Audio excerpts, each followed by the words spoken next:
तो इनका रोजगार चलता रहे, इसलिए ये धर्मों में लड़ाई लगाते। तो धर्मों में लड़ाई कैसे लगाते हैं? इसी तरीके से लगाते हैं। हमारे जो आराध्य होते हैं, हमारे जो वंदनीय लोग होते हैं, पूजनीय लोग होते हैं, तो उनका टिल्ट करते, मोड़ करते। कैसे मोड़ करते? जैसे देखो कि राम के बारे में हमको समझाया जाता है, एक राम दशरथ का बेटा, एक राम घटघट में बैठा, एक राम सकल पसारा और एक राम सबसे न्यारा। हम राम राम जब करते हैं तो बोलते इसमें मरा मरा सुनाई आता है। अरे तो मरना अंतिम सत्य है, राम के बाद में मरना समझ में आता है तो ये समझ लो जीवन समझ में आ गया। मगर ये जय श्री राम बोल के डराने का काम करते मुसलमानों को। हिंदू और हिंदुत्ववाद में फ़र्क क्या है, अगर से आपको ये जानना है तो आप यूट्यूब पे जाइए और सर्च बॉक्स में लिखिए अविनाश काकड़े, तो सर का आपको यूट्यूब चैनल मिल जाएगा। तकरीबन सर 62 पार्ट आपने अब तक डाल दिए हैं हिंदू और हिंदुत्ववाद, और एक ही मुद्दे पे आप काम कर रहे हैं, एक ही मुद्दे पे आप वीडियो डाल रहे हैं, क्या बात है। देश को इन्होंने जो हिंदुत्व समझाया है वो हिंदू नहीं है। हिंदुत्व का मतलब होता है ब्राह्मणवाद, कट्टरवाद। ये जैसे छत्रपति शिवाजी महाराज को गो ब्राह्मण प्रतिपालक बोलते हैं। हिंदुत्व का जो वाद है वो यही है कि गो ब्राह्मण प्रतिपालक छत्रपति शिवाजी महाराज, ये घोषणा देते वो। मेरा ये पूछना है कि छत्रपति के एक भी किले पर यज्ञशाला भी नहीं और गौशाला भी नहीं है, तो गो ब्राह्मण प्रतिपालन कहाँ कर रहे थे? नहीं कर रहे थे ना। छत्रपति के राज्याभिषेक को विरोध किसने किया? भाई दूसरे ने तो नहीं किया, वो हिंदुत्ववादी कर रहे थे, ब्राह्मण कर रहे थे। क्यों कर रहे थे? संभाजी राजा को बदनाम करने का काम किसने किया? अभी तक ये 20-30 सालों के पहले तक किसने बदनाम किया? इन्होंने, हिंदुत्ववादियों ने किया। क्यों बदनाम किया? क्योंकि इनकी जो दुर्बुद्धि है, इनका जो गलत बयानी है या इनकी जो गद्दारी है, ये बहुत गद्दार रहे।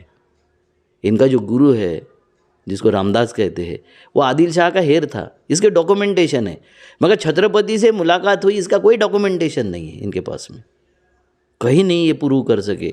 औरंगाबाद हाई कोर्ट में मुकदमा जब चला तो ये प्रूव नहीं कर सके कि वो वहाँ गुरु थे। क्योंकि मुझे बताओ कि राज्याभिषेक के वक्त जो आदमी गायब है, माता के मौत के वक्त जो आदमी गायब है, इनके बेटे के राज्याभिषेक के वक्त जो आदमी गायब है, ऐसा कैसा गुरु हो गया? उनके किसी सुख दुख में जो शामिल ही नहीं है, तो फिर कहाँ उनसे मुलाकात भी नहीं हुई, ऐसा बोल रहे। जब तक छत्रपति नहीं हुए, जब तक ये रामदास यहाँ थे ही नहीं, तो वो क्या, वो जो आसाम का वहाँ का त्रिपुरा का मुख्यमंत्री था, इंटरनेट खोज वाला, वो इंटरनेट से गुरु बन गया था क्या? वो कैसे बन गया था? ये सब फ्रॉड है, ये सब गलत लोग हैं। ये झूठ इतना बोलते हैं, जितना पाखंड करते हैं, इतना फ्रॉड करते हैं। तो ये सब जनता के सामने आना चाहिए कि नहीं आना चाहिए? हिंदू कौन होता है जो बदनामी दूसरे की ना करे, जो सर्वसमावेशक हो? 33 करोड़ भगवान से 2-4 बढ़ जाए और 2-4 कम हो जाए तो जिसको कोई फ़र्क नहीं पड़ता हो, जो ज़मीन की भी पूजा करता हो, पत्थर की भी पूजा करता हो, इंसान की भी पूजा करता हो, जो ये समझता हो कि मैंने खेती पैदा की है, तो उसमें चोर, पोर और ढोर, मराठी के शब्द है तीनों। चोर मतलब चोरी करने वाला, पोर मतलब बच्चा, लड़का, और ढोर मतलब जानवर। ये तीनों का हिस्सा समझता होगा जो अपने उत्पादन में, वह है हिंदू। ये थोड़ी हिंदू है, ये टुटपुंज है। ये आटा बेसन मांगने वाले बाहर से आए थे, हमारे धर्मों के जो अधिष्ठान है उस पर कब्जा कर लिए इन लोगों ने। अभी बताइए, हमारा सुप्रीम कोर्ट के चीफ जस्टिस रहे हुए, वो चीफ जस्टिस रहते हुए कैसे कैसे डिसीजन दिए देख लो। और अभी वो बोल रहे हैं कि संस्कृत को कोर्ट की भाषा बनानी चाहिए। कितने लोग बोलते हैं संस्कृत? गोंडी को क्यों नहीं बनाना चाहिए? जो गोंडी इस देश में 7.5 करोड़ लोग बोलते हैं, वो गोंडी को क्यों नहीं बनाना चाहिए कोर्ट की भाषा? उस गोंडी को क्यों नहीं बनाना चाहिए प्रतिष्ठित भाषा, शेड्यूल की भाषा? नहीं बनाएंगे। संस्कृत के विद्यापीठ आप खोलोगे, 30-35 विद्यापीठ है संस्कृत के, गोंडी का एक विद्यापीठ नहीं है। संस्कृत भाषा बोलने वाले कितने लोग हैं इस देश में? उंगली पर गिन सकते हो, इतने लोग हैं। इतने विद्यापीठ कैसे खुले? तो इनका रोजगार चलता रहे, इसलिए ये धर्मों में लड़ाई लगाते। तो धर्मों में लड़ाई कैसे लगाते हैं? इसी तरीके से लगाते हैं। हमारे जो आराध्य होते हैं, हमारे जो वंदनीय लोग होते हैं, पूजनीय लोग होते हैं, तो उनका टिल्ट करते, मोड़ करते। कैसे मोड़ करते हैं? जैसे देखो कि राम के बारे में हमको समझाया जाता है, एक राम दशरथ का बेटा, एक राम घटघट में बैठा, एक राम सकल पसारा और एक राम सबसे न्यारा। हम राम राम जब करते हैं तो बोलते इसमें मरा मरा सुनाई आता है। अरे तो मरना अंतिम सत्य है, राम के बाद में मरना समझ में आता है तो ये समझ लो जीवन समझ में आ गया। मगर ये जय श्री राम बोल के डराने का काम करते मुसलमानों को। राम हमारा नम्रता का प्रतीक है, राम हमारा मर्यादा का प्रतीक है, और राम हमारा सर्वव्यापी अखंड है। मंदिरों में बैठने वाला राम हमारा राम नहीं है अकेला, हमारा राम तो घट घट में बैठा हुआ राम भी हमारा राम है। हर एक की चेतना में हम राम ढूंढते हैं, चराचर में व्याप्त हम राम ढूंढते हैं। ये राम ढूंढने वाले हिंदू है, और खाली मंदिर में बैठा के घंटा बजा के उसका धंधा करने वाली हिंदुत्ववादी। ये समझाने की ज़रूरत है कि नहीं है? कौन क्या है ये समझने की ज़रूरत है।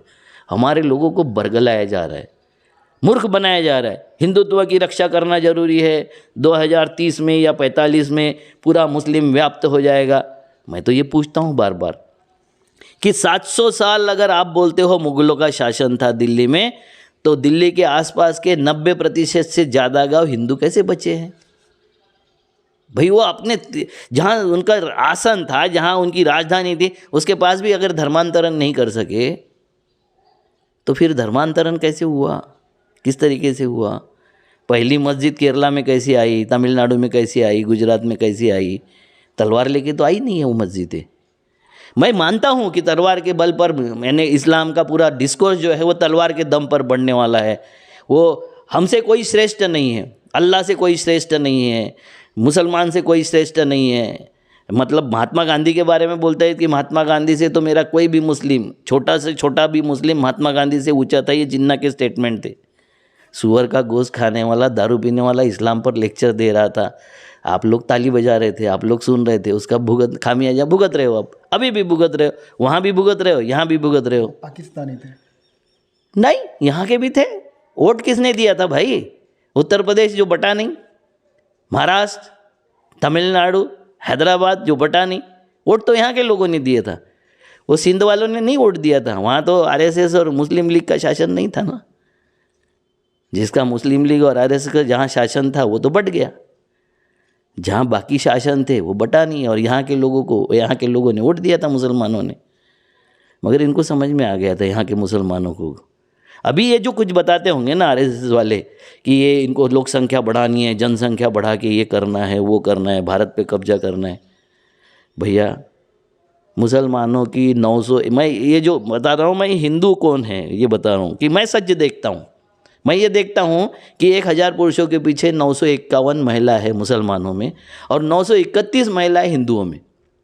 मतलब हमारे पास 20 महिलाएं कम है मुसलमानों से। मगर दूसरी बात ये भी बताता हूँ मैं कि जब 1000 पुरुषों में 951 महिला होगी तो 49 लड़कों को पहली बीवी नहीं मिलती मुसलमानों में, तो उसकी दूसरी और तीसरी बीवी के आरएसएस वाले अपनी बेटियां दे रहे, इतनी ज़्यादा संख्या में उनको दे रहे। ये सवाल है, ये सवाल हिंदू पूछ सकता है, हिंदुत्ववादी नहीं पूछेगा ये सवाल। वो तो आपको भड़काने का काम करेगा, वो आपको बरगलाने का काम करेगा, वो लड़ाने का काम करेगा। जैसे अभी लड़ाई हर बात में हिंदू मुसलमान लाना, भाई 3 तलाक, तिलाक बिद्दत, फलाना धिकाना, ये सब सरकारों की गलतियां है और मुसलमानों की भी गलतियां है। उनको हाथ डालने का मौका क्यों दिया आप लोगों ने? हम नहीं देते ना मौका, हम तो तुरंत चेंज कर देते। हमने सती कानून का चेंज कर दिया, हमने जितने सारे केश वपन वाले कानून या इस तरीके के जो कानून होते हैं वो धार्मिक होते होंगे ना, हम नहीं मानते ना, हम उसको टाल देते हैं। मोदी ने भी टाला, कर्मकांड नहीं किया, 13वीं नहीं किया, तीसरा नहीं किया, क्षौर नहीं किया, मतलब टकला नहीं किया, कुछ नहीं किया ना। हम तो चेंज करते हैं ना, परिवर्तन करते हैं, मुसलमान करते नहीं। मुसलमानों को भी समझना चाहिए कि देश में है रहना और गंगा जमुनी तहजीब को आगे बढ़ाना है, तो 2 कदम आप भी बढ़ो, 4 कदम हम बढ़ेंगे। तो मतलब आम हिंदू हमारे समझ सके कि हिंदू और हिंदुत्ववाद में फ़र्क क्या है। हाँ। इसलिए आप 62 एपिसोड अब तक बनाते हैं। हाँ, मैं ये समझा रहा हूँ कि भैया आप हिंदू हो, आपका मूल स्वभाव ये है, आपका धर्म ऐसा है, आपका बिहेवियर ऐसा है, ये लोग आपके आराध्य है। इन लोगों को आपने वर्शिप किया है क्योंकि वो आपको एक मार्गदर्शन कर रहे थे। छत्रपति शिवाजी महाराज ने कभी पंचांग नहीं देखा, सारे किले अमावस्या में लिए। किसी पंडित को पूछ लो कि अमावस्या अशुभ होती है कि शुभ होती है, तो अशुभ काल में उन्होंने किले ले लिए सारे, स्वराज्य उनका संस्थापित हो गया। ये हम समझाते हैं, दिखाते हैं। तुकाराम महाराज यही बोल रहे थे, ज्ञानेश्वर महाराज यही बोल रहे थे, नामदेव महाराज यही बोल रहे थे, बुद्ध यही बोल रहे थे, हम सब लोग यही बोलते हैं। सबको यही बोलना है क्योंकि जो सच्चाई है वो हम बोलते हैं। उनको धंधे के हिसाब से बोलना है तो झूठ बोलते हैं, झूठ बोलते रहेंगे, मगर वो 100 बार झूठ बोलते हैं।